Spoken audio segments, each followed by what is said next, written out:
I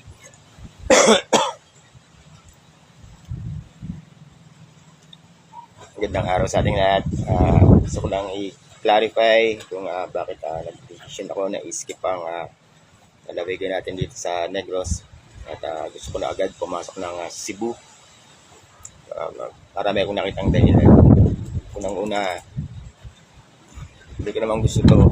Pero dahil sa mga nakikita ko, parang ayaw niya sa akin dito, madali ako magdesisyon. Ginawa ko na rin to sa Luzon. May kababayan tayo dyan sa Luzon na medyo hindi rin maganda yung naging dating ko sa kanya. Kaya in-skip ko rin isa sa mga lalawigan din natin sa Luzon.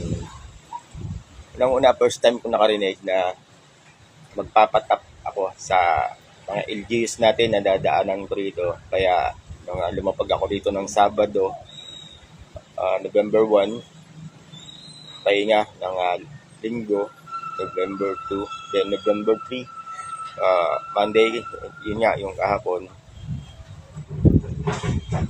Gusto ko magpatap sa head ng tourism natin. Gusto ko siyang kausapin para matap ako sa mga dadaanan ko rito, mga municipalities and then cities. So, ang nangyari, binigyan nila ako ng oras, alas 10 ng umaga. Hindi ako pwede sa ganong oras kasi alas 8 talaga ng umaga naglalakad na ako yan para pumunta sa isang target destination ko. Ngayon, yung nangyari kahapon doon sa amin sa provincial, nandun na ako nun sa tourism natin, head office, tourism natin dyan. May nakausap akong isang empleyado natin dyan. Unang tanong niya sa akin, sino ka, ano kailangan mo rito? Medyo maano sa pandinig. Ngayon, nung sinagot ko siya, ang sabi ko, papakilala na ako, sasabihin ko parang ang pangalan ko. Sabi niya sa akin, alam ko.